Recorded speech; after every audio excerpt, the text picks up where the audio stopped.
everyone. Welcome back to the Quest for the Bestest. It's the podcast where us four backlog boys try to figure out which Best Picture winner is the best one over all time.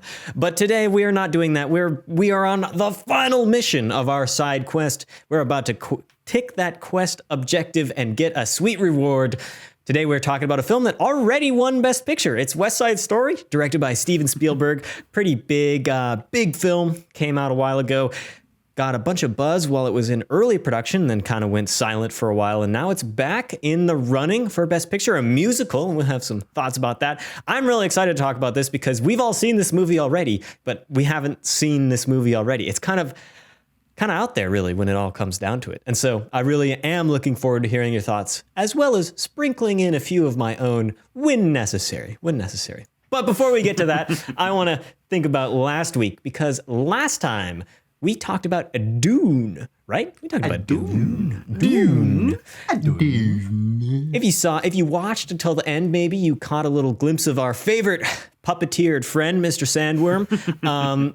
We gave Dune an average score of 8.8. Abram gave it a 10.0. You know, Abram loves that movie. I love that movie too. It's pretty good.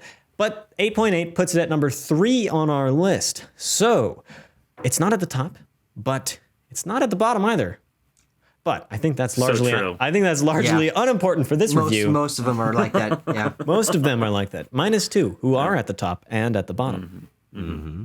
West Side Story. They are. West Side Story. Quest Side Story. You know? West Side Story, baby. Let's talk about this movie. I don't even really know where to begin. I guess I'll hand it off to one of you dudes to give me some initial impressions, perhaps. Well, I think we should actually hand it off to Abram, because you rendered a social faux pas there, Timo Nelson, because Abram has not seen, or was not on the original review for West Side Story. He was off gallivanting. Who the hell knows what was going on? But that's he's right. never talked to us about West Side Story, so he's here for the first time. Wow. Okay. Yeah, there was a period of time in which I was off on one of my many top secret missions, and I missed 3 Quest videos. I missed Normal People, which I never watched because I didn't care. Ordinary Spotlight, People. Wait, no, you talked about Ordinary People with us. What are you talking about? Which one? Kramer versus Kramer. There's interchangeable in my mind. Yeah. Spotlight, which I watched and thought wasn't very good, and then West Side Story that I never watched and just hoped you guys would forget about. But it came back around to bite me in the ass because we're talking about West Side Story anyway. Indeed. West Side Story, parentheses, 2021. Yeah. Parentheses 2021. I think this movie is really cool. I really enjoyed my time with West Side Story up until a point, and I want to talk about this. Because there's one moment in particular in which the central romance between Tony and Maria, for me, falls apart, and the movie ends up feeling more like a soap opera than any sort of more sensical film, and the character motivation, I feel, gets lost towards the end of that third act. However, on the whole, plot, character concerns aside that I want to talk about, I think that this is just an inventive and exciting musical. Some of my favorite numbers that we've seen for any of the musical films we've watched for Quest and beyond. One of my favorite films, La La Land, I used to hold as the golden standard of the modern musical, and I might change that to Chicago. I don't think I'd change it to 2021's West Side Story, but some of these numbers I thought were truly, truly excellent. And on the whole, I think the movie is pretty good. Okay. How about that? Pretty good. All right. Who wants to go next? Tanner, you want to go next. I'll go I next. can tell I'll it go in your next. voice. He's umming over there. Yep. That He means wants he's it. ready. He wants it. He's going next. Well, you know, I really, really enjoy West Side Story. I think it's a very, very good film. I watched it when it came out in theaters before it was ultimately dwarfed by a little film called Spider-Man No Way Home and lost a lot of money. But anyway, I think this film, it maybe feels the most classically Best Picture-y, if you know what I mean. Maybe partly due to the fact that it's already won Best Picture, or an adaptation of the novelization and the subsequent musical. But I still think that this one is really, really great. I think that you get Steven Spielberg in there, you get him in the director's chair. If you told me, if Steven Spielberg was like, "Hey guys, I'm done making movies after this," I'd be like, you know what? It makes sense. It feels like a career-ending film, just because there's so much done practically, and it looks. There's very clear directorial hand to all of this, and it really feels like that Spielbergian wonder is injected into this whole thing, and really making this like the definitive version of the West Side Story source material, much better than the 1961 original, I might add. But paying homage to it in a lot of ways as well. But yeah, I think on the whole, this is a fantastic cinematic experience. There you go. Tucker, do you agree with Tanner that this film is better than the 1961 original? That's what I want to hear from you first, and then you can tell me what you really think about the film. Sure, yeah. Well, I just want to first preface by mentioning that in the time when we were trying to set up and figure out when we were going to record Quest Night, I was actually re-listening to our West Side Story review, in which I mentioned, and this is a known fact about me, that I am not a fan of musicals, though I have grown more accustomed to them as we've reviewed more. And I'm not a fan of Shakespeare, which this film is, and the original story is an adaptation of Romeo and Juliet. So both of those factors combined made me to be a real goddamn stinker on that West Side Story original review. But I was hesitantly excited for seeing the remake in theaters, which I did. It's one of the best cinematic experiences I've ever had in my life.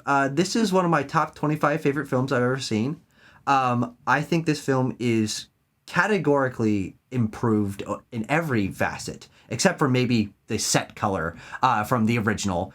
And it's just not every day that someone makes a Best Picture winner obsolete. There is almost honestly no reason to go back and watch the other one unless you're trying to see how it differs from this one, because this has more interesting performances. It has a deeper story in terms of the character development and the got less brown face. Yeah, exactly, and it's actually properly racially cast. It completely dwarfs the original in every possible regard, and I don't really want to spend too much of this review talking about what's different, because I think this movie works so well on its own as a modern musical, as Steven Spielberg's first musical, which is crazy to think about, because today you can do the math. Today he just said he was not doing another musical. He's like, I'm done. Really? He's like, this is it. That's one for the books. But just the fact that this guy is he's such a master of cinema in general, that he can just pump out one of the great modern musicals, and that's just first musical. He's just, first try. This movie's immaculate. I really think it's fantastic. Wow, I did not expect that coming from you, Tucker. So I think this is going to be a fun time. I'm in agreement with Tanner. I think this film, and you, Tucker, is far better than the original. I think you exactly said it right. Everything except the set color is improved upon. Yeah. And that is almost like, my one point about this film, that I'm like, man, the set is a little less colorful than last time. I think all the elements work really well in this film. I think that the musical numbers are inventive and they're fun and they keep me interested. I think that they keep me interested, especially in the slower ones, much better this time around. I think that just the way that more dynamic camera work, which definitely helps keep you engaged. Yes. And I think I want to get into that later, because it's emblematic of my thoughts on cinematography as a whole in this film. But I think that by and large, I was like, man, I think I really liked the original. I'm like, dang, this is just the original, but better. Like, the music's the same. The story's the same, pretty much. It's like a little change, but like not really. All the same beats are there, and they flesh it out a little bit more. But, given that I personally didn't have a huge amount of complaints about the first one, the original, I guess, is not this is not a sequels, prequel kind of deal. I really liked it. I found myself being like, da, da, da, da, da, America, when that number came on, which is my favorite one from the original, from the play. I was like, oh, let's go, let's see this. So I was just in it for a good time. A bit of I feel like well-earned nostalgia. This film is nostalgic for a way that Hollywood movies used to look and used to feel. That doesn't feel like it's pandering to me. It doesn't feel like it's like telling me like, oh, you go see this because all your favorite characters from your youth are in it. I'm seeing this because it's cool and it's a good movie, not because I'm like, oh, like, let's see how they can change up West Side Story, which I guess they succeeded by not changing it up, really. Yeah, well, I think the strength of this film, and from the way that this film is changed from the original, are the ways that it improves on it. I think that where I want to start is with the cast of characters here, who I think are much better performed, as I certainly want to talk about, but a lot better written in terms of their histories and their group dynamics than the original. There are new background elements added to almost every character of the core cast here, with Bernardo being a boxer and with Tony having almost killed someone and him having sort of a regret about that makes them far interesting far more interesting characters to learn about, and interestinger characters that allows their dynamics to be a lot more complex and nuanced. It's like, it's not just I'm a gang guy and I'm a gang guy and I hate you. No, they have a different kind of history that I think brings the themes of the film, which were strong but kind of backgrounded in the original, much more to the forefront here because it's sort of intertwined throughout all of their interactions. Yeah. Well, part of the big meta narrative of this film was the casting process. Tanner, do you have any information about the casting process? Because I recall it being in the press, in the trade press, when they were going about doing it. I looked through some of it. I didn't take any bits of it because it's pretty standard, like what you would hope the casting process was like. It was basically Steven Spielberg was the main one to be like, we are getting all Latino actors for this. There's no Latino give characters. We're getting. There's no give on that front.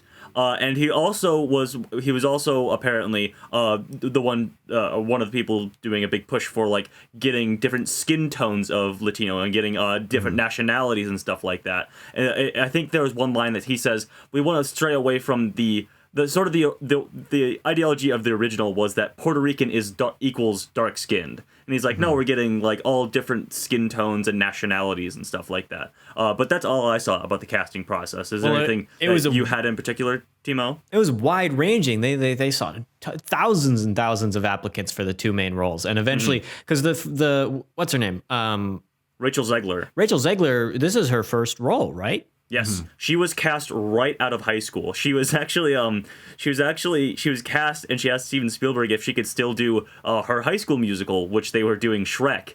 And Steven Spielberg said, "I produced Shrek. You can be in Shrek the musical." Thanks, Steve. Yeah.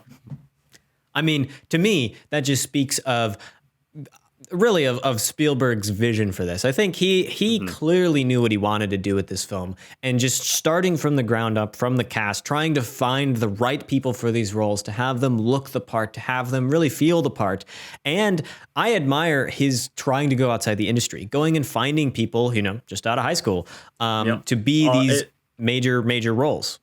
Yeah, and a majority of the cast, aside from a few of the major players like Ansel Elgort, obviously, and Rita Moreno, who's an established actress, all musical theater alumni and performers and stuff like that, which is Corey makes a big Stoll difference. Of Ant-Man fame a musical? No, he's one of the ones that does not fall in that pile. Also, he doesn't do any musical stuff in this movie, exactly. So that wouldn't be required. You get Brian Darcy James, who, funny enough, actually was Shrek in the Shrek the Musical Broadway show. Good for him. And you get him as like a famous Broadway guy, and he doesn't sing or dance in this. But like your Mike Faistes, and I think Ariana DeBose also has a Broadway history. You get all these performers, and it really, really makes a difference in elevating that choreography and that song and dance element, which is much improved in this and is much more memorable. I have so many when I think back to America or G Officer Kruppy, I'm gonna think back to these scenes now and not the 1961 originals for obvious reasons. There's so much more movement and color and flair in the characters and in the camera movement and everything. And on the lens, there's lots of flares on the lens. But yeah, that just gets into a whole plethora of things that are very, very well done in this film. But if we want to refocus back on characters and character motivations and stuff like that, I thought the characters were good. I felt a little bit more like I was going through the motions of their plots on this rewatch for me. Which it's all still good, and obviously you're doing Romeo and Juliet. We've seen this story adapted a million times, but I think the charisma of especially like Rachel Zegler being a first-time film performer is great. Ansel Elgort is good as well. I think the charisma in not just in that couple, but you have your tertiary characters like your Anitas and your Bernardos, and especially your Mike Faist as Riff is fantastic. I would say snubbed for Best Supporting Actor, if I may be so bold. I agree. But every one of these performers is not just great in that choreography and singing, but also in their acting and having that charisma, and that serves itself to the writing as well. Mm-hmm. Yeah. Abram, what do you think of all these characters and all these cast members appearing on your screen as you watch this film? I don't think they're believable. And this is kind of the core of. I don't think the relationship between Tony and Maria is believable at all. And this is kind of the crux of my issue with the movie, because I think that as we're singing and dancing, they're very good. I was watching with my girlfriend Jean, and she said, which I kind of echo, I think Ansel Elgort's a little bit flat, but I don't think he's ever been anything other than that. In any of his performances I've seen him, frankly. But I think he does a good job. He has a very good singing voice. I actually have some of his songs on Spotify in my playlist. Does he write his own songs? This is He's a DJ, DJ. but Yeah. good for him. But he sings also. He's got a couple songs like Super. Doesn't he also do some cancelable things? Well, yeah, he did. Ansel Elgort, bad guy. Just throwing that out there. Allegedly, but there's lots of allegations, so I'm gonna say bad guy.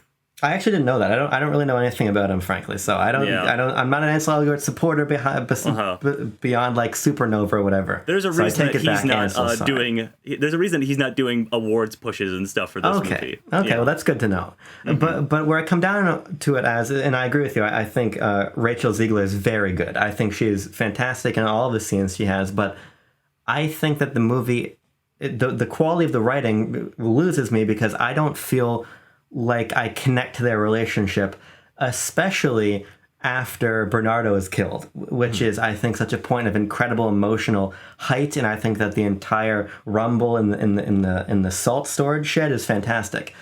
But when he shows up in her window and she like whacks him in the chest a couple times, and then we basically cut to them waking up in bed together, immediately they lost me. And from then on out, I had a really hard time connecting to the film because I think what feels like this sort of boiling of tensions between characters, and it's also not only flashy visually, but it feels we're about to reach a flash point in the narrative. When we do, what results from it just it feels very ingenuine to me. It feels like, okay, and now it's the manhunt storyline, but your brother just got killed, but you still love the guy who killed him, and I like that tension. I think it's interesting, but I don't think that it's played out in a way that feels very organic. Maybe, in a musical where it's all about introspection, we could have had a big song from Maria in which, my brother held me back, but now my chance to be free of him is through his killer. All of these things I'm wrestling with. But no, it ends up kind of being taken for granted that, yeah, I still love him. And we get that scene of that sort of heart to heart in the bedroom with Bernardo's now widow and Maria, which is something. But I just feel like, of course, theater and musicals are larger than life. And so you excuse a little bit because, okay, now we're breaking out into song and dance in the middle of these scenes. But even still, the best musicals, I think, maintain character motivation and are written in a really interesting and engaging way. And for me, West Side Story just drops off a cliff, frankly, when it ends up being the manhunt for Tony.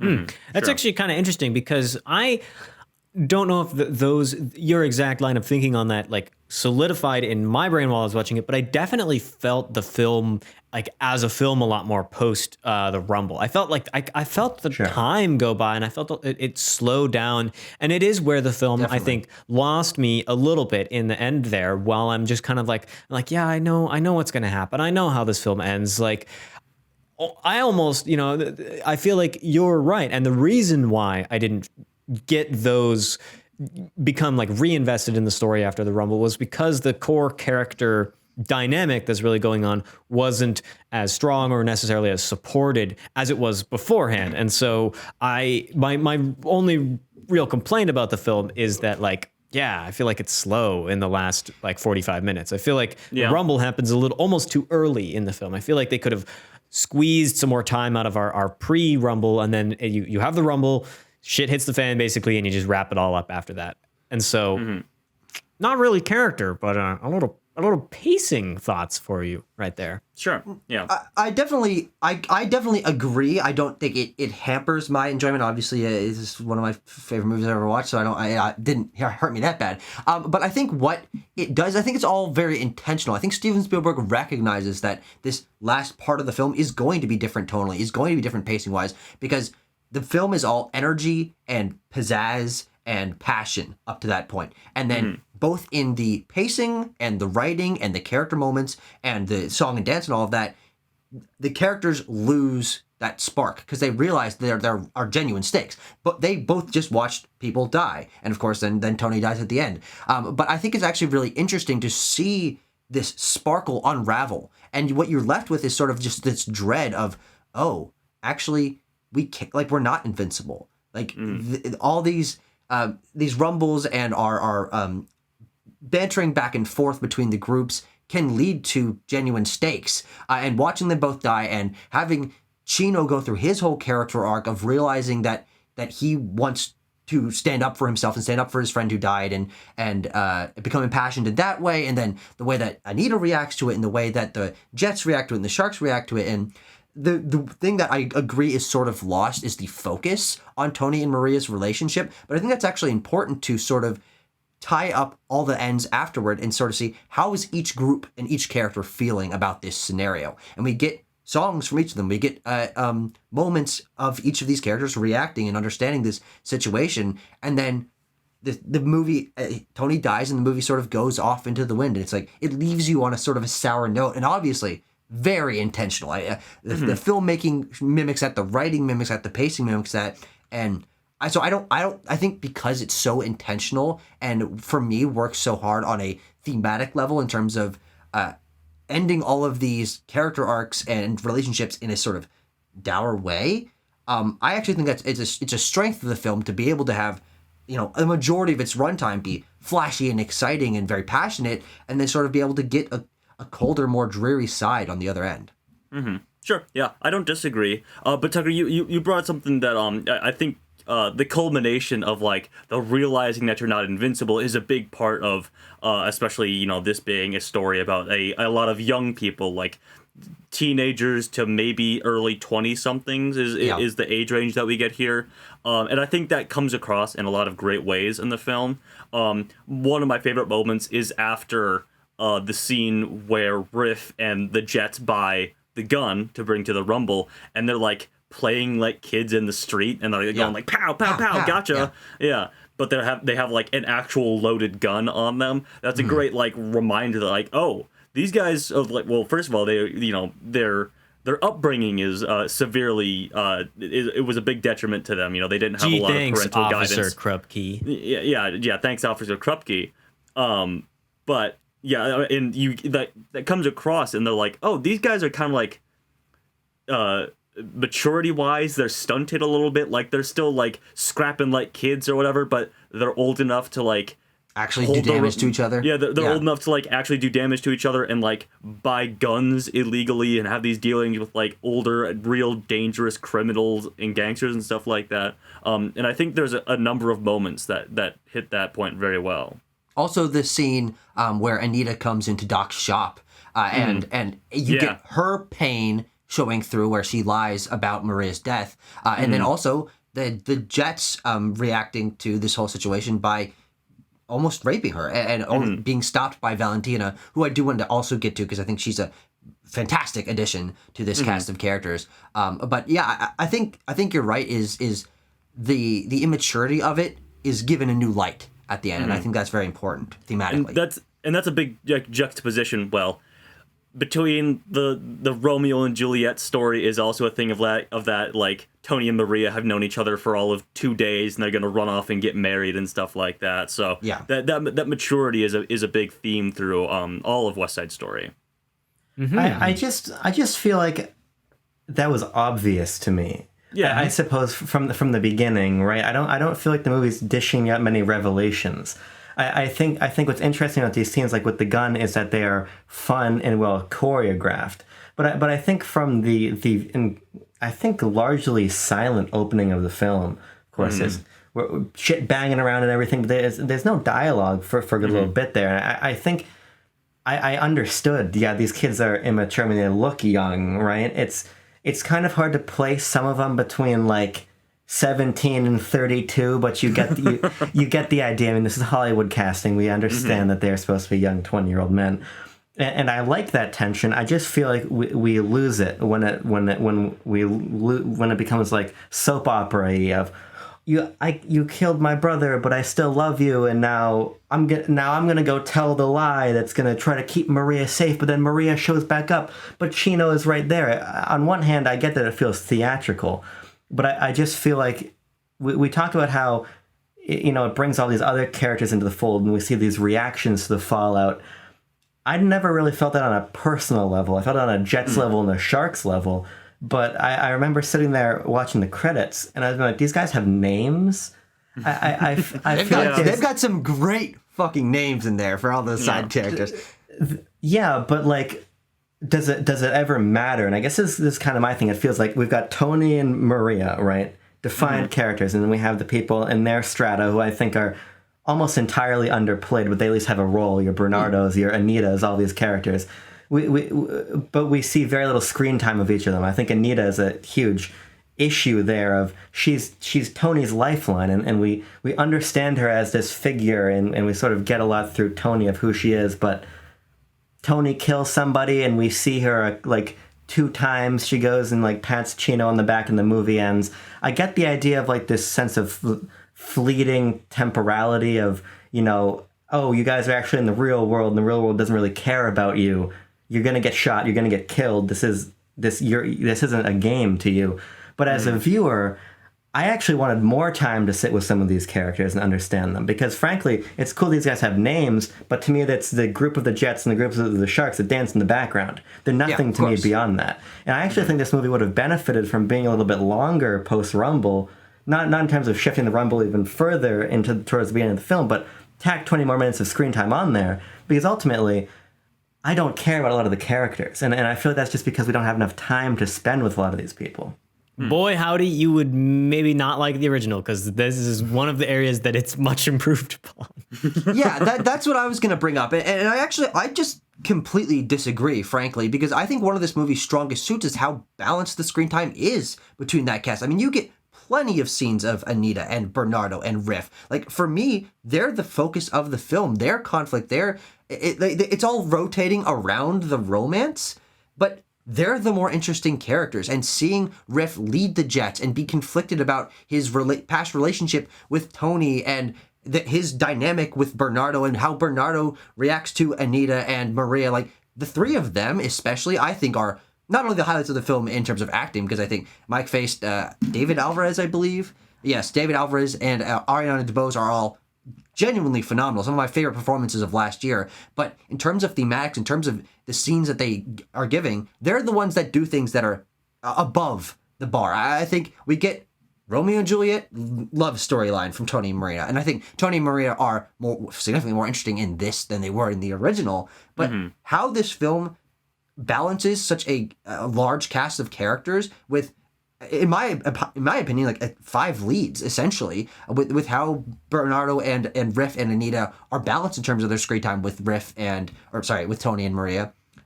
It works incredibly well, and I feel like you learn a lot about all of them. Perhaps, Abram, you might be thinking about like the Sharks and the Jets as more with a lot more of those side characters, because I do agree, and to kind of split the difference between the two of you, Abram and Tucker, that while I totally agree that our 5 leads, if I will take Tucker's viewing of it, that I think they're much improved, and they get a lot. I'm like, oh man, Bernardo, very interesting character. Anita, she is so good in this movie. I think probably my favorite character, just how interesting. Absolutely. I totally agree. Her performances are really, really, really good. I really believe everything that's going on with her. But we do have a lot of these, like, not even tertiary, like quaternary characters that make up the Sharks and the Jets that really aren't characterized at all, but do have all those awesome names at the end of the credits. So maybe that's where there's a little bit of a there is sort of there's like a even smaller tier. There's the leads, there's them, there's Valentina, and then there are a couple who I do think are good examples of how the larger Sharks and Jets are characterized in terms of Baby John and Anybody's from the Jets, who I both think are very interesting characters. Anybody's in particular, she's entirely new to the cast in this story. Fantastic addition. Well, not really. No, because there was the sort of non-binary. Honestly, I've blanked that movie out of my mind. Whatever. The characterization of Anybody's is much better in this one, if you can believe it. 60 years later, and also Chino. I just want to mention non-binary people in cinema. Wow. So I misspoke a little bit. When I said Anita before, I meant Valentina. So that was my bad. Because I think Anita actually is fleshed out really smartly, I think, both through her dialogue sequences and through the song and dance numbers, the American number in particular. Which she leads. The interplay. Yeah, between her and Bernardo is fantastic. But Valentina, I think, who I meant to say, I misspoke there, is a great example of where I was left wanting by the film. Sure. Because we learned that Valentina is Tony's lifeline. She's the one who gave him the second chance. And then he goes out and kills Bernardo. And then the only times we ever hear of Valentina afterwards is when she is, she's downstairs with Tony. And we never really learn what happens downstairs. And when we do get down there with them, she's trying to comfort him because she thinks that Maria is dead. Where in my mind, I need that scene of Valentina being like, what the fuck? I gave you everything again and you threw it all away. It feels like when we get to the end of the film, even though there's been a murder and then there's another murder to come in Tony, we lose that sense of stakes because when is Tony really punished until he's actually shot? And I do think the scene of him wandering around the streets, Chino, come kill me, again, is very much Romeo and Juliet. It's out of the Shakespeare. That works well, but that interplay between Valentina and him feels missing. And even Nobody's, what do they really do? They gain the respect of the Jets, okay, but they're there to be like a bit part until they spy on Chino. It just feels like I just simply don't feel like there was enough time with some of these characters who are integral to these relationships, but end up being there really in terms of, hey, we know that you're down there comforting Tony, or hey, we know you're out there following Chino. Yeah. It just feels like there could have been more time spent with these people to make me care and understand the relationships and stakes better than on a sort of surface level, Romeo and Juliet level. Sure. But something that I've sort of realized over the course of this review, even differentiating from my opening statements, is that like I care a lot more and am way more invested, and I think even are the scenes of Tony and Maria not with each other and with their respective side characters are much better than the scenes where they're together and doing the romance stuff, the pining after each other, let's run away together, yada yada yada. I think those scenes are way better. Not to say I open saying that's the majority of the runtime. Exactly. And I open saying that the romance was charismatic between them, and I don't disagree with what I said in that opening statement, but I think that in my mind, I was thinking of like, oh yeah, Maria's a great character when she's like arguing with Bernardo and Anita like the morning after the dance and stuff like that. And Tony is a great character when he's like trying to reel in the Jets, especially Riff, and he's like, don't do the rumble, guys. I've been down this path before. You don't want to do this. And I was like sort of letting that bleed over into that romance. I'm like, they're much more interesting when they're with their respective groups than when they are alone in the church or on the balcony or whatever. Those are still great scenes, and they're shot very, very well, which helps the audience be invested in them. And I do want to get to like the cinematography and direction and stuff in this. But I just wanted to point that out because I feel like that is a commonality in our opinions on the film, I think. Perhaps Tucker's Shakespeare hate is a little justified in that sense because it is very by the books Romeo and Juliet in their romance. It's certainly the most by the books aspect of the film. Yes, is the romance, and we spent a lot of time on the 1961 review talking about that aspect and of it being an adaptation and there being those markers throughout the film and reasonings, justifications, apologies for why it is like that. But I kind of agree. I don't know. Part of me is just like, I'm like, man, great couple. I love to see them be happy together on screen. And that's enough. I hope they end up together. I certainly hope they don't end up together. Rachel Zegler is one of my favorite people in general. By the way, she has a vlog YouTube channel where she just like documents her life. She's like, "Hey guys, what's up?" Like she's just talking. She's great. I love her. And also, apparently a bad person, so they should not be together. But I do agree with the romance being the weakest part of the film story wise, because to me that's what, and where Abrams' point comes in. It's what feels the most like, yep, this is based on a really old story where romance pervades all, and it really takes the modern lens, not only through the adaptation of the original and the musical, but now this adding even more texture to the characters in the world and the themes of immigration and stuff, which we should certainly get to to make this a compelling story, to make each of these characters. It's all the aspects that are not Romeo and Juliet that I find most compelling about this.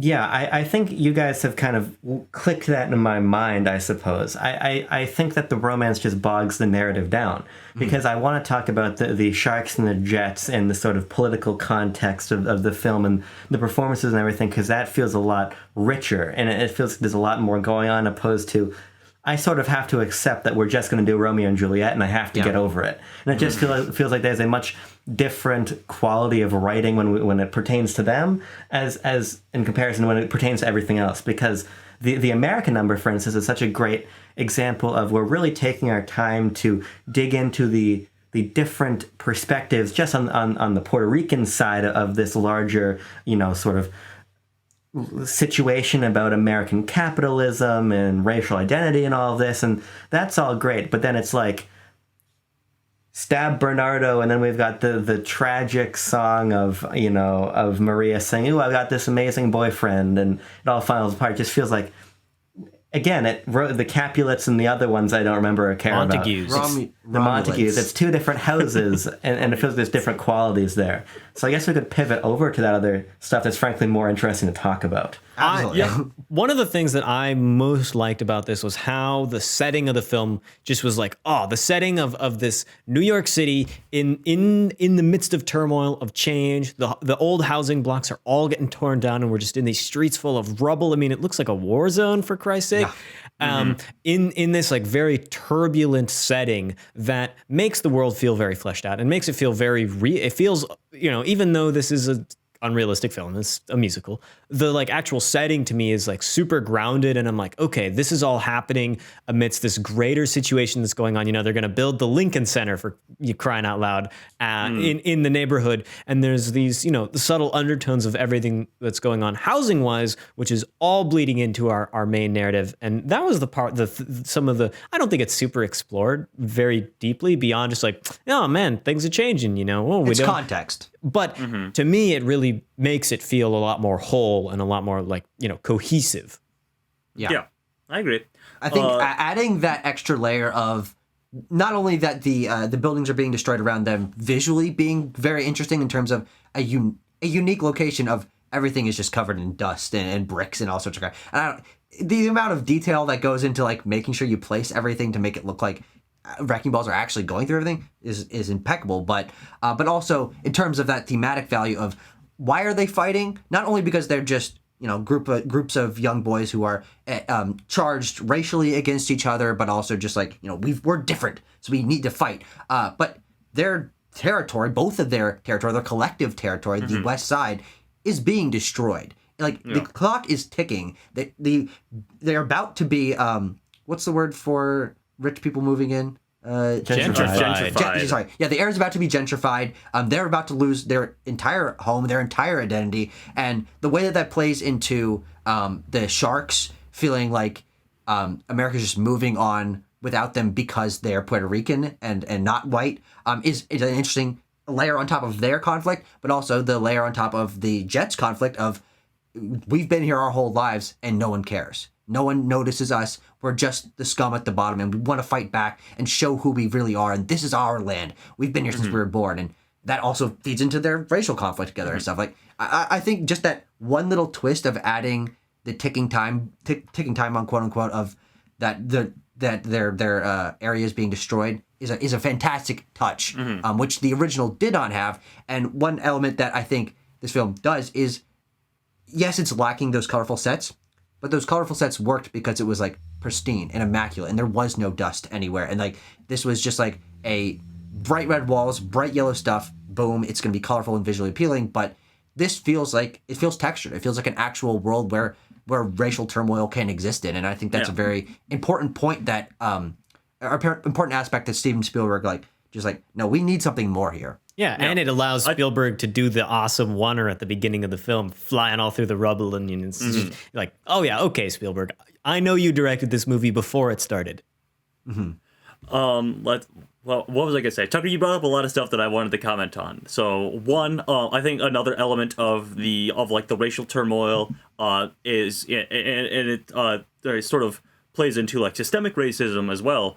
is Lieutenant Schrank being like very diametrically opposed to the Sharks as a group, and he's like because he shoos the Sharks away at the beginning. He's like, all right, Jets, let me know who did this and I can go arrest these guys, you know. And he sort of eggs on this nationalism within the Jets, I guess, where he's like, these guys are moving in, they're taking over everything, and they have like 10 babies or whatever, you know them, and he's sort of reaffirming these hateful views that the Jets have to sort of egg them on and continue this like proxy race war essentially.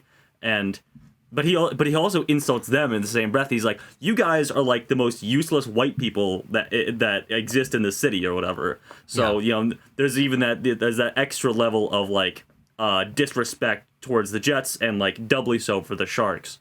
So that's just something that I wanted to mention. And what else? Oh, the sets thing is really interesting to me because I noticed, and thinking back to 1961 West Side Story, I could be wrong, but I feel like, and in my memory this is the case, that songs like America and Cool just kind of took place on, especially America, is just like a warehouse that they're in, like a big sound stage where all the dancers can do that. It takes place on a roof of an apartment building in the original. Yeah, it's just like a big sound stage that this thing can take place. It's obviously a sound stage, yes. Yeah. But with 2021's rendition of America, we go through like 4 different locations, and they all feel real because we start out on the balconies and everything, and all the women are singing, and it's sort of this gendered thing. Like the women are very hopeful, and the men are very like pessimistic about America. Ooh, and that shot where the clothesline goes and it covers the thing, and it covers the other thing. Oh yeah. So there's that. We start on the balcony, and then we go to the street, which is where we get some of our big dancing groups and stuff like that. Ariana DeBose is doing a fantastic job. Tucker, who plays Bernardo? Do you have his name? David Alvarez. David Alvarez again doing some great choreography there. But then we like go into a boxing gym and stuff like that, and then we're in the back alley of the boxing gym, and we go around the corner and we're back onto the street for there's a protest going on against the housing thing. Yeah, and we're back out onto the street for the big final number, and it allows for some like community to be built among the Puerto Ricans as well, because there's a environmental storytelling. Yeah, there's like there's people that are surrounding them, watching them all do this dance number, and there's like children who get a little like section of like a little dance number, and it builds out the world in a lot better way than dancing on a rooftop soundstage does. Yeah. Yeah, I think the world feels very lived in, and I like that a lot. I think that the film has a hard time thinking about its sort of themes of identity or nationalism on sort of a macro level. For instance, I'm not satisfied with Tony is now just like a messiah figure. We're just going to carry him away, and the Sharks and Jets tensions are erased. But it's a little bit hokey to me, but I think that on an individual level, I think the film does a really nice job of contextualizing these people in a world that exists. And they take for granted that we're stepping over rubble, or we're fighting over the gun on like part of a boardwalk or something with just like a hole that's going to send us 150 feet down into like the waters around Brooklyn or whatever. I think there's this great, back to your point, I think it was Tanner making about the sort of immaturity of the characters. The idea that they're just living in this, they don't really care or really get it ultimately beyond, this is our turf. I think that's an interesting idea to sort of contextualize a lot of these higher socioeconomic political issues through the eyes of this 18-year-old fool named Riff. Kind of name is Riff, but he needs his turf, right? I wish I was named fucking Riff. I'll call you Riff. Okay, Riff. Thanks. I like all that. I think it works well on the character level. I will say though, and I don't know if this is a hot take, and I'm not one to speak because my lighting changes constantly, but I don't think this film is lit very well. I think that large sections of this film are ugly. Frankly, they feel I think they feel very flat. There's incredible camera work, and I think when there's great sometimes establishing shots, or we cut to interesting shots, like when we're going to the museum and we cut and the camera's on the ground and we're looking up between buildings. That's all good stuff. But sometimes I'm just looking at characters standing in like an alleyway or in the street or something, and I'm like, this is very flat, and I don't think Spielberg did it on accident, but I just don't think that. I think that there could have been a lot done to give the film a greater visual dimension. Sometimes it's really there, but I feel like there's periods of time when it just simply isn't. I don't. Sure. I No, don't think I Abram- can agree with you at all in that regard. I Me disagree. too. I don't know if we're But I watching the think- same movie because this film was I thought this film was really well lit. It was. It's very stylized. It's not naturalistic lighting. If you look at almost every single shot, like Tanner has right now, actually, every character has this like rim light. Their like hair is like glowing with this like invisible off-screen warm glow, and which is super Hollywood. It's like 3-point standard lighting that has kind of fallen out of favor nowadays, but I think Spielberg really uses this older style of film lighting to like bring us into this old-timey world. We're like watching a movie that feels a lot like a film. If you could take 1961's West Side Story out in all the ways they would have made it, but given them all of the abilities that we have now filmmaking-wise. Keep in mind, these are exterior daytime shots. The sun is the most powerful light in the solar system, and it's really hard to make anything outside like You look clearly haven't put your dynamic. foam flashlight to your eyeball. You clearly didn't look into my ceiling light like I did when you mentioned it, and now I have spotty vision. But okay, so a couple things on that as well, because I just had a number of thoughts. So, Abram, I think I know what you're talking about, and I also disagree wholeheartedly. Sure. But are you referring to maybe like it's sort of a white and like a very light gray sort of lighting that's on a lot of things? I feel like I might be misattributing my issue. It might be more of a costume production design issue opposed to a straight lighting issue. But if the movie feels very washed out a lot of the times, I think especially what it is. that opening number when we're walking down the street and everybody is wearing some degree of white or gray or beige, and I think that of course, it's intentional for the streets that we're on, but maybe a greater degree of saturation or more color in the sets, as you guys are saying, these are a lot desaturated compared to the original, which I haven't seen and will never see, thankfully. But it just feels like the visual quality of the film, to me, is very variable. There's times when it looks quite beautiful to me, but there's often times where it just feels not very special, frankly. It looks like I'm just looking at the street in New York. Well, what I was going to say was, and I think you do kind of realize this when you mentioned like this. It's with the streets that we're walking on is like I think that shot or that sequence, especially at the beginning, is because they're walking. They came out of like a demolition zone and they're still near it, and everything is like covered in like concrete dust from all these buildings being knocked down. And I think it is a very clear stylistic choice that shows up a number of times, like in The Rumble, obviously, when they're in that same sort of area and they're in like the salt warehouse. But I think it's juxtaposed very nicely when we get those rich colors, like in the dance at the gym or America and preceding that. Bernardo and Anita's apartment and stuff like that. Oh or, my God, the church. stained glass windows behind them in their house that like diffuses light, and they've got the different colors of fabric hanging that the light is diffusing through. Oh my God, I love that so much. The church/museum is another example of that. I think it juxtaposes itself very nicely. Or like another example of the more desaturated is like the bar where they buy the gun or whatever, which is very clearly in this part of town that's being torn down, and then the cool number is in that same part of town. Yeah. It's a very clear stylistic decision that tells us where we are location-wise in the world. Yeah, no, I think that's a good point, and I think that's more what I'm referring to, but I just think I would have wanted a little bit more life in those because the choreography provides that. I think about the number with the gun, which is probably my second favorite behind Dear Officer Kripke, which I think is fantastic. But we're out here, and it is, as you're saying, it's a demolition zone, so it's the sandiness of the sand flung across these dirty, broken bricks and the boards and everything, and I get it, but it just doesn't have to be presented that way, because that juxtaposition to me doesn't work super well. Then when we're in the church and we're obscured by that super heavy stained glass reflected light, and I get it. But I don't know. I just think you could have provided more life the entire film, because it's not like we end up in the street and there's no energy to the action. There's incredible energy there, and I personally, it's very subjective. I would have wanted that reflected visually a little bit more. It might have engaged me even further, I think. Yeah. And the one other thing I wanted to say is that it is, as I mentioned, I watched this the week before Spider-Man No Way Home came out, and it is just a funny juxtaposition between, obviously, a very storied and talented director like Steven Spielberg behind the camera with on-location stuff, these very intricate sets, also filmed before the pandemic started, which it has 3-point lighting, like Timo pointed out. There's very clear light sources that are coming from within the world of the film, as opposed to Spider-Man No Way Home, where it's kind of like, people have made the joke of like Spider-Man No Way Home looks like it was filmed in a shoebox, because it was. It was just filmed on the lot at Marvel Studios in Georgia or whatever.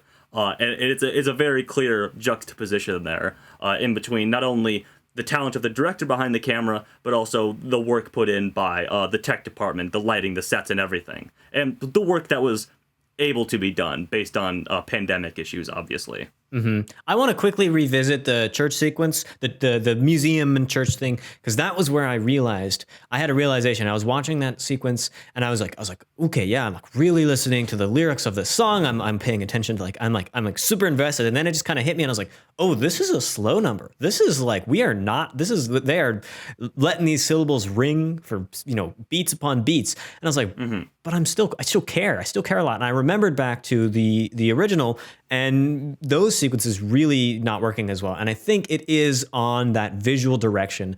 It's so entertaining just to watch. It's just like just viewing the frame during those sequences.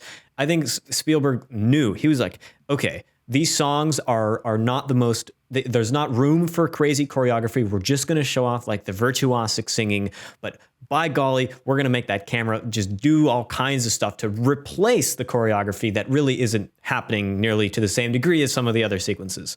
And so I think it feels like a no-brainer decision. Of course you would do that, but man, does it really work really well to just pull me along.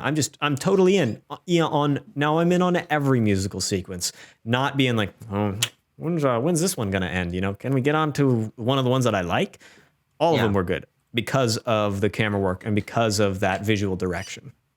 Yeah, there's a recontextualization to all the elements of the original film that we discussed a lot about, and I mean, me particular, of feeling there was a sterility there. There was a lack of movement. It was just static, and they wanted to get these sequences sung because that's how it is on stage, but not necessarily utilizing the full effect of filmmaking, of using the camera and using variable set design and dramatic lighting and things that really add a lot of character to this. And I think changing the location of basically every single musical number to places where they can bounce off the environment more, rather than like the gym in the original is just like red and yellow walls in an empty room, but there's just people everywhere in the gym sequence in this one. Of course, that's the same location, conceptually, but cool being on the boardwalk, the rumble moving. Oh, sheesh! The rumble moving to the salt warehouse.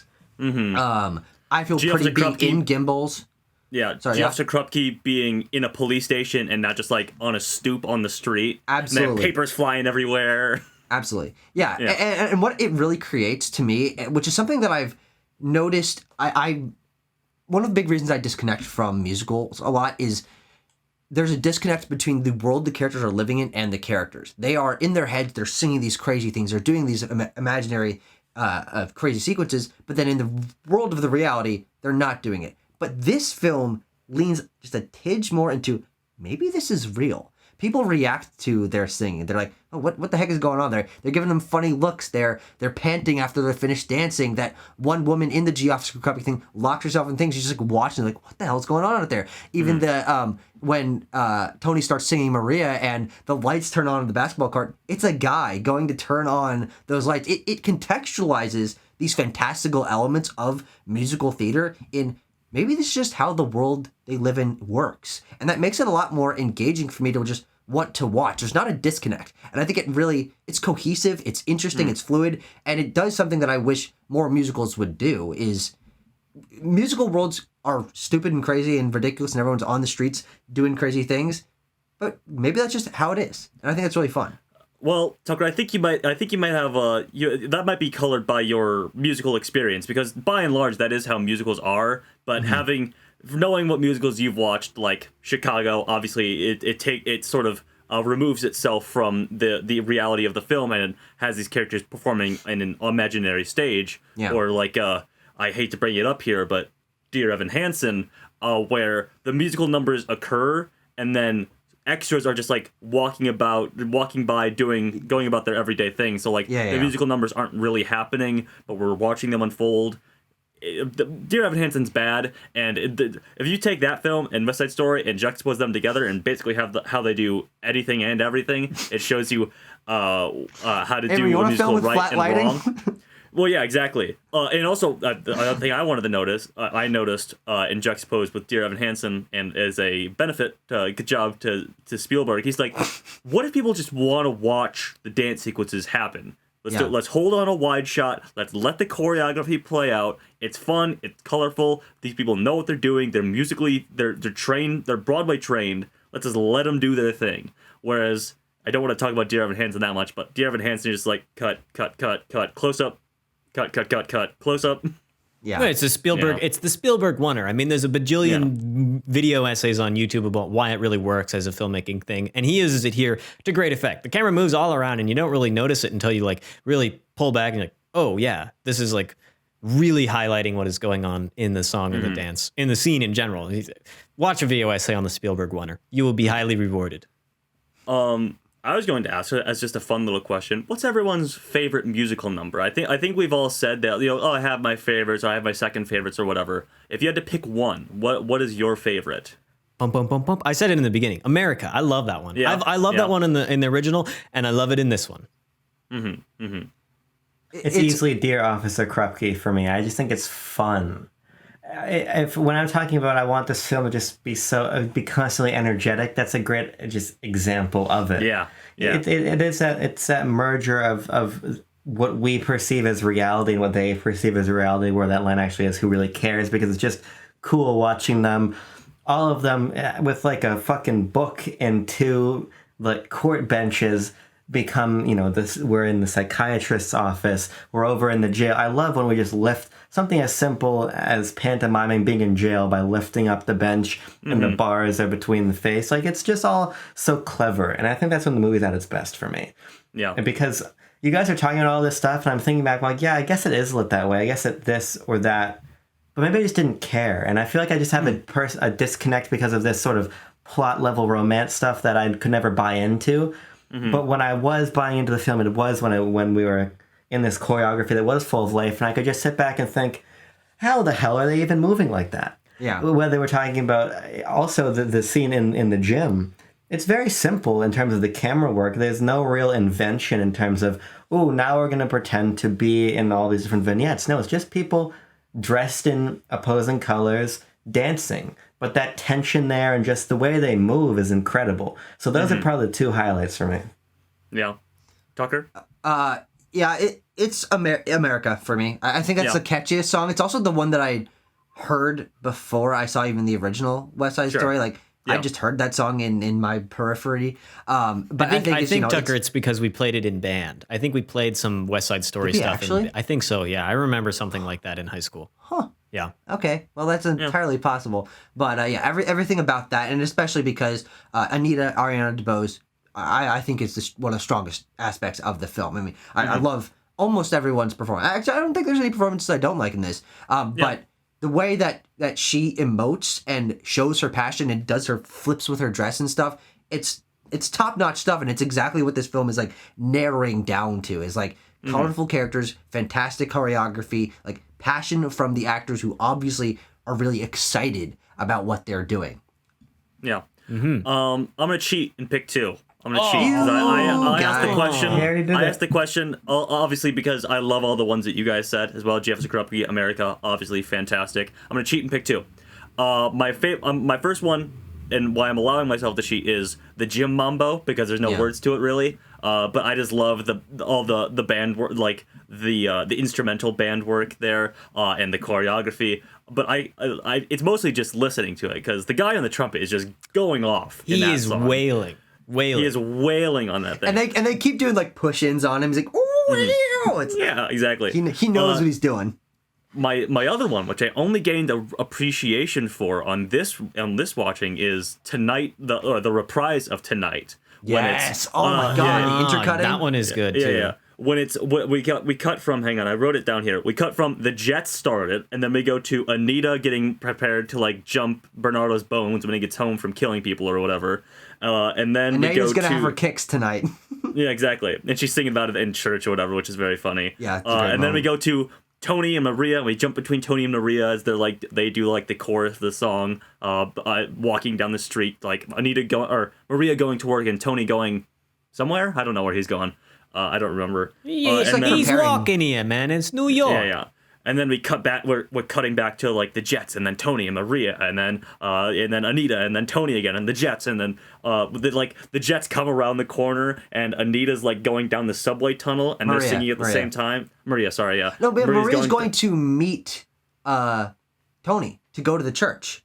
Oh, that's right. No. She's going to work. She's going to work because they're going to the Rumble. You're right. Because I feel pretty is after. Yeah, my bad. Yeah, Okay. that's where Tony's going. Tony's going to the Rumble. Oh yeah, good point. Yeah.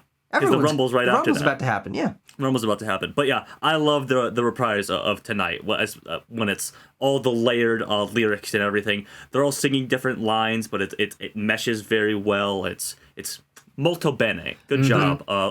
Good job, Sondheim. I think he's Yeah, the this is one who wrote the Sondheim who music wrote for this. this. The one thing I do want to say about that, in a very good way, is the way in which the jazz score of the film is contextualized around not only things like Jim Mambo being played, which is a great song, but also how they incorporate the musical cues of different songs. Like there's hints of Tonight and I Feel Pretty and A Boy Like That throughout the entire film, and it happens at specific moments when they're Motifs. musical motifs. Yeah, right. That's the word I was looking for. Leitmotif is the proper terminology. Gotcha. Where's the dark motif? You know, but how it attaches certain musical cues even before the song has happened to certain kinds of emotions, and like hopefulness with the Tonight, just like like there's little bits of that, and then when you finally get to Tonight, and then you get to the reprise of Tonight, which is mixing everything together, you're like, I know how to feel here, and it's because they've really thought about how music and in the score interplays with emotion in the film. Yeah. We have gone on quite a bit, so I want to ask Tanner to run through the noms, but I have a special request. Leave one of them for last. You know which one it is. I know which one. I think I know which one it is. Okay. Yeah, you know what it is. Wait, what are the noms? Is it the Timo one? Yes. Is it the Timo? Okay, the Timo one. Okay, I will. Yeah, Okay. you know what it is. Don't second guess right. yourself, dude. This film is nominated for Best Picture, obviously. The one I thought that Timo wanted me to save for last initially was Ariana DeBose is nominated for Best Supporting Actress. Of course, big deal. She's favored to win because 60 years ago, Rita Moreno won for the same role. Yeah. So that's a very cool trivia thing, but also because Ariana DeBose very, very good. That's another reason why she's nominated. This film nominated for Best Production Design, Best Costume Design, Best Cinematography, and Best Director for a little guy named Steven Spielberg. Have you guys heard of him? Maybe And once or twice. Finally, Timo, this film is also nominated for Best Sound. Good Lord, is the sound in this movie so good. It's so good. I turned it up loud. I remembered from my mixing class, I was like, oh yeah, that's right. The dialogue is supposed to be in like the middle volume. So I was like, all right, we're cranking it so that the loud stuff is really loud and the dialogue sits in the middle. On my speakers, sitting back in my chair. Oh, it sounds so good. I have lots of tidbits. This is quite a studied movie for sound. I have really inventive stuff that they did in production. Most of the tracks, it's all dubbed over, but they actually recorded all of the songs live on set using crazy sound engineered nerd stuff, but using those live performances to recreate and to actually aid in the mix of the film, which is really well done. I mean, we're seamlessly moving between lyrics. In that Tonight reprisal, we've got like 4 different people singing. You can hear every word, you can hear every note of every, of the song, as well as all the sound effects, because not only do we have music, but we also just have great diegetic design. I think that the way that this film sounds is like really just incredible. And, I really don't know who's going to win this year because there's a lot of merits for a lot of different, I don't know. But really, really awesome sound all across the board. And to do a musical is a totally different beast from a sound perspective, given all the singing, given the on-set singing. And so this film, if it doesn't win I'd probably be a little upset, but it certainly deserves a lot of praise for the sound. It won some other sound and industry awards already, so perhaps it's on the way towards winning the Oscar for it. But who knows? I mean, I guess we'll find out before the ceremony really starts, huh? Okay. Now, Timo, I just looked this up because you made me want to, or I don't know what you were just talking about because I was Googling something. But you saying that made me remember, as the resident movie musical nerd, another great, if not underrated movie musical is 2013's Les Mis. And I'm like, oh, I wonder if because that does the same thing. All the performers recorded their songs on set. They're actually singing while it's being filmed or whatever. And I looked it up, and Les Mis did win Best Sound Mixing back in 2013 at the Oscars. So maybe a little precedent being set there. So perhaps, just maybe. You know, it's for the nerd in me. It's really interesting technology that they were using. They really developed this stuff a lot farther. They got the background actors singing too. So there's like, I don't know, technically mind blowing. Like if you know how they actually did it, you'd be like, oh my God, I can't believe they actually did this. Yeah, but it'll probably be done. Let's not kid ourselves. As it should. Yeah. Well, I guess I can't complain about that either. Yeah. It's only Dune. Do you guys have anything else you want to talk? I mean, I think there's more stuff I could talk about, but we're an hour plus on this one. So should we give it a score? Figure out where it goes on the list as the last film we've got to give a score to. Yeah, let's do it. Okay. All right. This is the easiest score I had to give this entire goddamn show. I already know your score because I stalk your letterbox. Yeah. Okay. You guys got it in? Okay. Ready? Yes, I do. 3, 2, 1, boom. Okay. Well, that makes there to be two 10.0s on our Oh dear. on our individual rankings. Of course, Tucker gave this film a 10.0, but this film has got an 8.7, which means there is a tie, which we shall adjudicate in just a second after I talk about the other points. Abram gave it a 7.0, I gave it an 8.9, and Tanner gave it a 9.0. So all of those average out. I just went ahead and found out what we gave the 1961 version. That one got a 7.2, so a couple points up for the new one. Good job, Steven, on that. But 8.7 makes it a tie against Power of the Dog. West Side Story or Power of the Dog? Which one goes on top? For me, it's easy. Power of the Dog. Yeah. I feel like we spent a lot of this review talking about the technical aspects and the musical aspects, which I think are obviously great strengths to the film. But I think West Side Story falls apart a little bit in that character writing thing. Maybe because it's a Romeo and Juliet adaptation, it improves upon the original, of course. But if I'm choosing character writing in West Side Story or The Power of the Dog, I'm gonna go with The Power of the Dog. Here's what I would say, and this is also going to serve as kind of my closing thoughts on West Side Story. Thoughts. I kind of spent the second half of this review sitting back and listening to you guys talk about the technical stuff because you're right. I was completely wrong about the lighting. I was misattributing that issue. And you guys, then you're talking about all this sound stuff and the camera movement, all of it. And you're right as I'm sort of reflecting back on the movie I watched. But ultimately, I didn't really notice that. And I didn't come into this review expecting to talk about that because for me, a musical begins with really interesting plot and characters, and then it is that technical stuff that is backfilled into that structure. Mm-hmm. And because I didn't connect to that Romeo and Juliet narrative, I wasn't paying attention to the technical Shakespeare things. Sucks. Well, the numbers are fun. They, as Timo's talking about this sound stuff that I'll never understand. Clearly, they're incredibly intentional, as is the visual tenor of the film. But what's the deal with that what's the deal with the Tony Maria relationship? And as we're talking about the way that it's situated in the narrative, I think ends up being a real suck on the quality of the film. And because of that, it feels like the most important element, the plot and the characters, which motivate these incredibly technical sequences, is pulling the film down. But when I think of Power of the Dog, I think of that precision in the characterization and in that plot and the ways that its second act rolls into its third and sort of the thematic, the sort of dichotomous thematic readings we were discussing in our Power of the Dog review. What's the thematic thread that we're pulling on here that we can discuss and have different interpretations of? I don't really think there is one. I think Power of the Dog, in my opinion, is the clear superior film, from my perspective. Yeah. Well, it looks like I'm outnumbered here because I think West Side Story is better than Power of the Dog. You're not outnumbered. What the fuck are you talking No. about? We're equal, no, you're you not. are We're equally equally numbered. mad. I was looking at Yeah. the scores and trying to figure this out, do you man. remember what score I gave it? Oh yeah, if you remember what the- correctly. What? Do you remember what score All I right, gave Tucker. this? You and me, we are in. But now we've done it. We always do this. We always line Yeah, up on. it's always the case.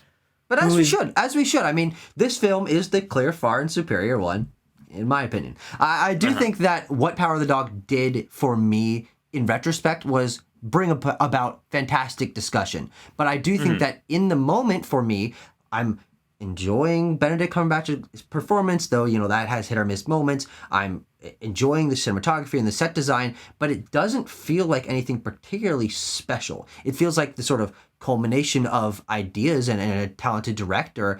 But what this film does, I think, is take every aspect of Steven Spielberg's long and storied and exciting career and take a already best picture winning film, one that's been revered for decades, and refresh it in a way that is not only more enticing to a modern audience, but improves on it in pretty much every sense possible. I do think the characters are significantly better written here. The performances are better. The lighting, the cinematography, every metric that you can stack them against, this film knocks a Best Picture winner to obsolete dust. And I think that's such a high bar to set that it can't be understated. And just the technical prowess of Steven Spielberg is on another level. I mean, we've been getting Steven Spielberg movies for the last 2 decades, but I do feel like this is the one that finally returns to recapturing that spark, that excitement, that mastery of the craft that he was known for in the 80s and 90s that, frankly, he lost for 20 years. I mean, The Post is a good movie. Ready Player One is not. But returning to West Side Story, which is my favorite Spielberg movie. I mean, from a technical perspective, from a writing perspective, it's up there with the greats of all time, I genuinely believe. Well, if you do recall, the number 1 film on our list right now is a Steven Spielberg movie. On the and this is greater better. list. See, There you go. here's what I would say, and Timo, I don't mean to cut you off. I'm going to do it anyway. When we're I'm thinking powerless about to this, stop you.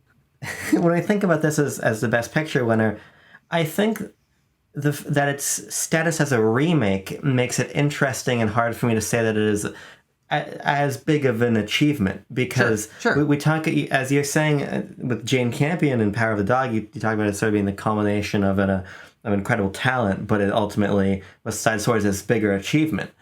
I have a hard time in my mind reconciling that when ultimately he's taking the framework of an already Academy lauded film and just doing it again. Sure. And I would not suppose to say that any average director could have just made West Side Story but better. But I think when you're working from bones of a Best Picture winner, you're going to produce something that's probably pretty friggin' good. Sure. Now, there's Yeah. examples of that not being true. Absolutely, there are bad film remakes. But I think about something like Chicago, the invention of bringing a new musical to the screen. For me, that's more impressive than what Spielberg did here. Even when we look at Spielberg's other films, I think Schindler's List is a significantly better film than this. What he was able to create on a original level in the ways that he recontextualized his talents for that serious drama. Of course, this is again for his first musical, but again, it's somebody else's musical that already won that he's building upon. So that to me puts it a little bit below inherently. But that might be subjectively. Maybe I'm gatekeeping and girl bossing his achievement a little bit. But West Side Story has already won. I think the reason that's not an issue for me is because this film had the weight of the fucking world on its shoulders. I mean, West Side Story is probably the most lauded movie musical of all time, and pretty much all of the audience of that grew up revering that film didn't want this to exist. And I feel like what this film did is make a case for itself existing, of making it properly racially cast, which I think is pretty much a given. I don't think anyone's going to really complain about that. But contextualizing it with more modern storytelling and all this stuff, and surpassing the original. I think there's a skill to Steven Spielberg to dare to take a Best Picture winning film and try to do it better and succeed. I think that what you get most of the time from movie remakes is, hey, this is a good movie. I'm a okay director, but that's going to be good. I'll do it again and see what I can do with it and try my own spin on it. But more often than not, that falls flat on his face. Like, okay, well, they tried, but let's just forget about it. We have the original. I think there's it's a lot more impressive to me to than making an original film, of course, but to take something that is, this doesn't need a remake. This is perfect, but make it more perfect. Do it better. Do it to reference a more studied worldview and better understanding of racial tensions and everything that goes into filmmaking. This film makes a case for itself and blows the other one out of the water. For me, the reason, the fact that West Side Story, the original, won Best Picture is the reason that this one is going to win Best Picture also. I think the Academy voters, this is all politicking. I don't really think this reflects the list because I think Drive My Car is the best film of the year, or the best film out of the 10. But the storyline of the film winning twice, the remake being like better than the original, just the Spielberg, all these aspects of this film that are a bit more like meta, that aren't really related to the actual film. I think the Academy voters are going to fall for this narrative really hard. Like, oh my God, we can make the same movie win twice, like 60 years apart.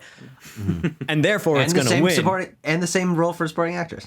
Yeah. And I think that it's a little weird to be in that side of the discussion, but upon that reason, it should go above. Well, also that I just enjoyed watching it in the moment more than Power of the Dog. But I think that because it's gonna win, it should go on top of Power of the Dog.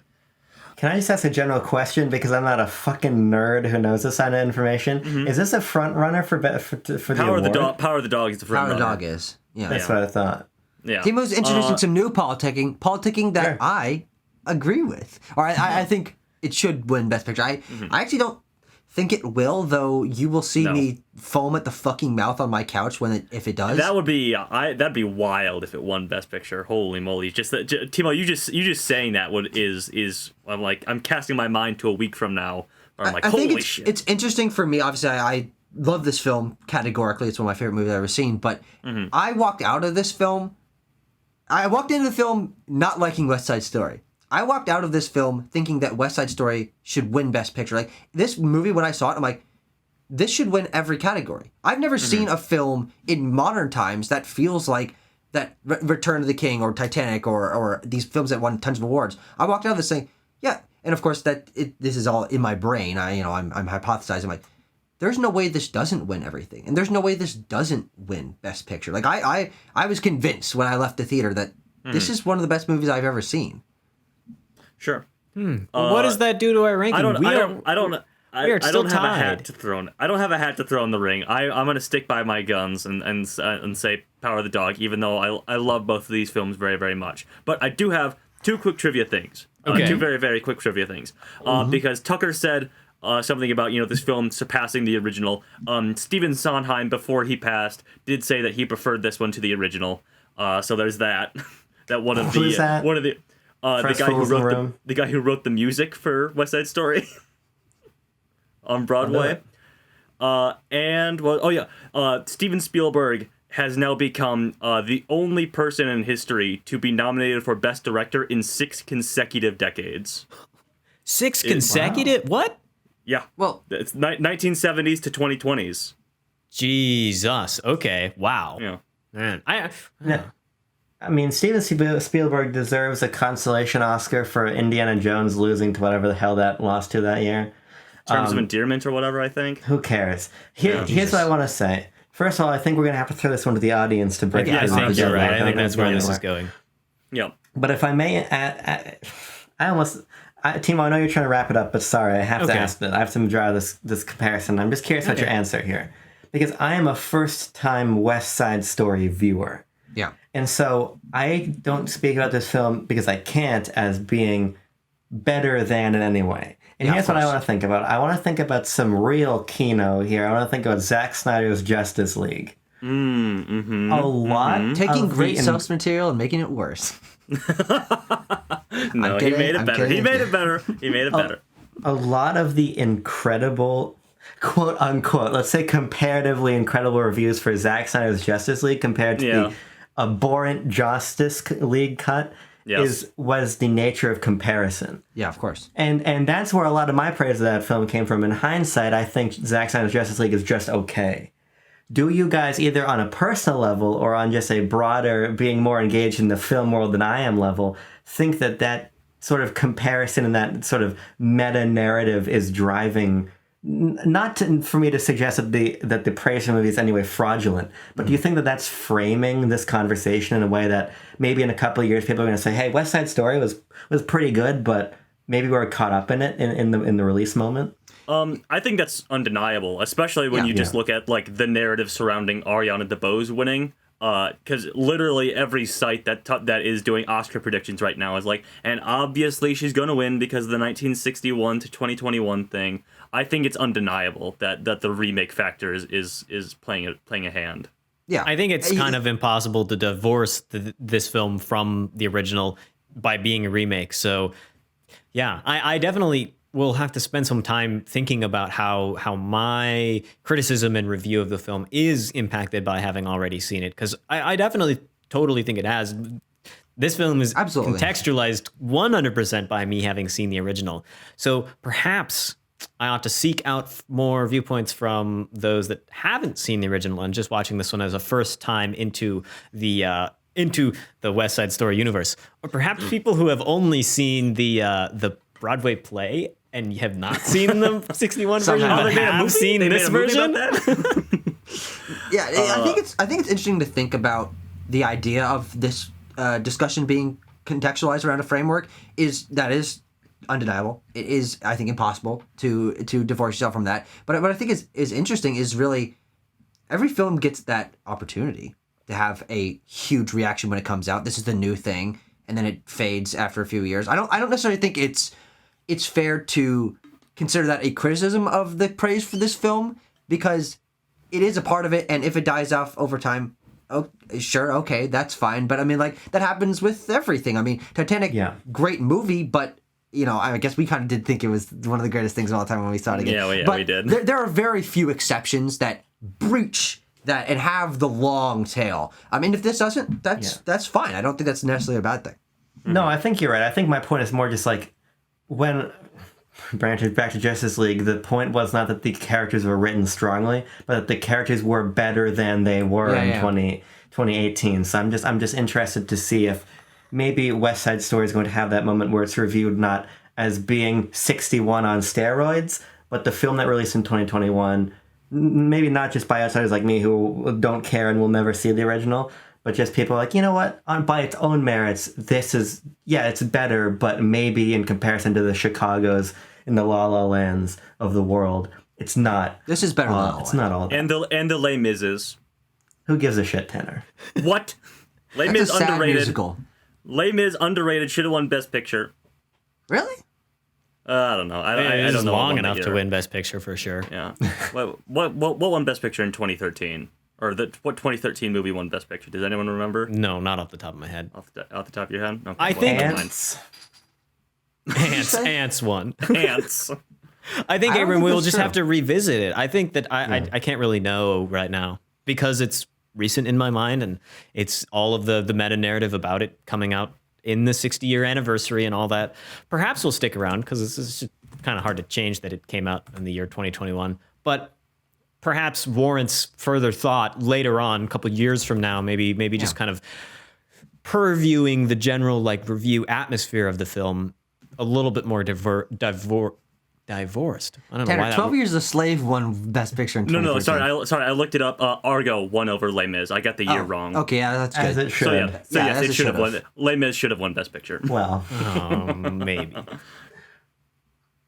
Anyway, people have to comment, by the way. They have to comment. Yes. Cast your votes in the comments. Power of the Dog or West Side Story. We've gone long on this one. Holy cow, we have. Yeah. So but cast your votes. You, dear viewer, are in charge of shaping the final form of this list. We leave the entire thing up to you, really. I mean, the list isn't finished until we decide to stop counting the votes, which could be after 1 or 10 votes. Who knows? Maybe more than that, but probably not, if I'm being honest. Well, I guess we'll reveal the final list when we review whatever wins Best Picture. Yeah, Yep. that's So- correct. So we've got a couple more videos. One, I think, before the ceremony happens, we'll try to give out our predictions on who's going to win, and you can hold us to it. And then after the ceremony, we will be talking about whichever one won, talking about it against the rest of the films. Having a good time with a little champagne for the winners. I mean, celebration. All I want to say is this. You also could keep it as a deadlock. and then watch us no. scramble on the next recording. Oh no, no! Don't do that, please. Please, we do don't. not strike. little Do hearts- not our strike little the polls. Go to Our the little polls. hearts can't tackle that. Pokemon, Oh, go to man. the quest comment section. Yes, of course. And with that, I think we shall bid you farewell for this side quest. Thank you for joining me as we viewed all 10 of these films and thought about them. I'm so happy to be able to be like going into the best pictures every year and be like, I've seen all of them. I know which ones I like. I know which ones I don't. I know exactly why for all of them. It just feels great. I don't know. It really boosts. Satisfying. It boosts my status in the film bro circles for sure. So thank you for that.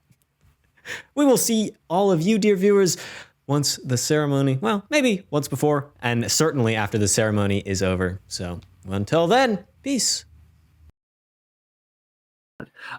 Hey guys, this is the last. This is the last one. Can you believe it? I can believe it. We've done a I fucking can lot of believe this. it, actually. If you can believe it. Should I do that for the intro? And if you can believe it. It's the podcast where us four backlog boys try to figure out which best picture winner is the best one overall time.